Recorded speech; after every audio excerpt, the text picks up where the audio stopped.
In today's world, the huge gap between extreme wealth and poverty is very noticeable and often seems morally wrong.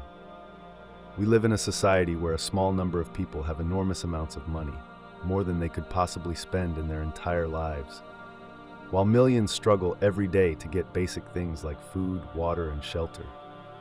This situation is especially shocking when you think about how one big, expensive purchase by a rich person could support a struggling family for a year or more. Despite this unfairness, we often admire and celebrate the wealthy, praising their success and riches, while forgetting how important it is just to have our basic needs met. This strange and unfair situation makes us question how wealth is distributed and what our society values. To understand these issues, it's important to see just how much wealth is concentrated in a few hands. The World Inequality Report states that the richest 1% of people in the world own more than 40% of all global wealth, while the bottom 50% only have 2%. This imbalance doesn't happen naturally. It's caused by political, social, and economic systems that favor the rich. In his important book, Capital in the 21st Century, economist Thomas Piketty explains that wealth inequality has been growing steadily since the 1980s. This growth is made worse by things like financial deregulation, globalization, and favoring profits from investments over wages from work. As inequality grows, we see more billionaires whose personal wealth is bigger than the entire economy's GDPs of many countries. When you think about it practically, these enormous amounts of money could change the lives of millions. For example, the Global Multidimensional Poverty Index shows that over 1.3 billion people live in multidimensional poverty, meaning they lack things like education, healthcare, and decent living conditions. The United Nations Development Program, UNDP, estimates that providing everyone with basic services like water, sanitation, and electricity would cost only a small part of the wealth held by the world's richest people. Billionaires like Jeff Bezos and Elon Musk could easily eliminate poverty or at least reduce its worst effects if they redirected even a small portion of their wealth. However, the issue isn't just about how much money some people have. It's also about how that money is spent. Many billionaires are known for their extravagant lifestyles, spending huge amounts on luxuries that most people can't imagine. For example, a single bottle of champagne in a fancy club can cost more than what some people earn in a whole year. These kinds of expenses are in stark contrast to the reality of people who can't afford basic health care, let alone expensive luxuries. The sociologist Thorstein Veblen described this behavior as conspicuous consumption in his book, The Theory of the Leisure Class. He explained that the wealthy buy expensive goods and services to show off their social status, even if these purchases don't have much practical use. Faced with such inequality, we must face an uncomfortable truth. Society often celebrates wealth. We look up to billionaires as symbols of success and achievement. This admiration of wealth is deeply rooted in our culture, especially in countries like the United States, where the American dream suggests that anyone can achieve financial success through hard work and determination.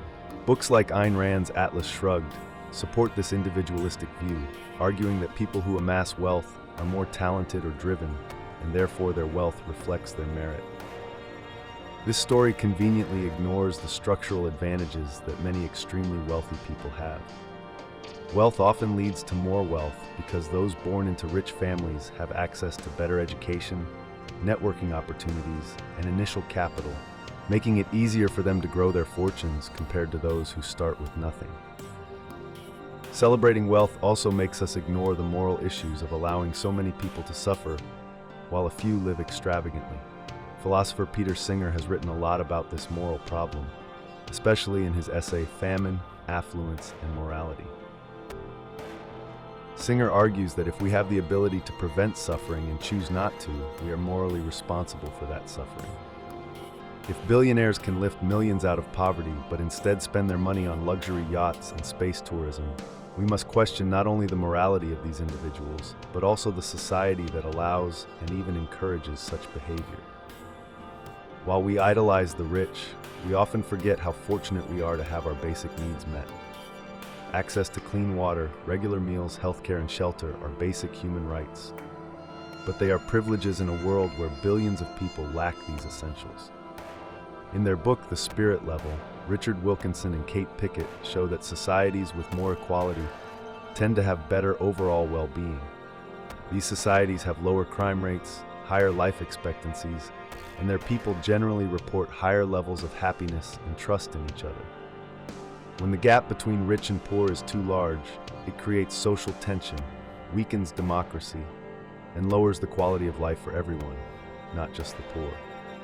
It is essential to ask why society continues to allow such large disparities to exist. While ideas like wealth redistribution and social welfare programs are often suggested as solutions, there is usually not enough political support to implement them. Philosopher John Rawls, in his important work, A Theory of Justice, proposed the difference principle, which states that inequalities are only acceptable if they benefit the least advantaged members of society. In our current system, the opposite often happens. The wealthy keep getting richer, while the poor remain stuck in cycles of poverty. The huge gap between extreme wealth and poverty brings up deep ethical questions. How can we justify a world where a few people have so much while so many have so little? How can we celebrate wealth when it is often built by making others suffer? And most importantly, how can we ensure that every person has access to the basic necessities of life, instead of treating them as privileges for a lucky few? To answer these questions, we need not only economic changes, but also a cultural shift in how we think about wealth, poverty, and our responsibilities to each other. We must move beyond celebrating the rich and recognize that true success is not about how much we accumulate, but about how much we contribute to the well-being of everyone.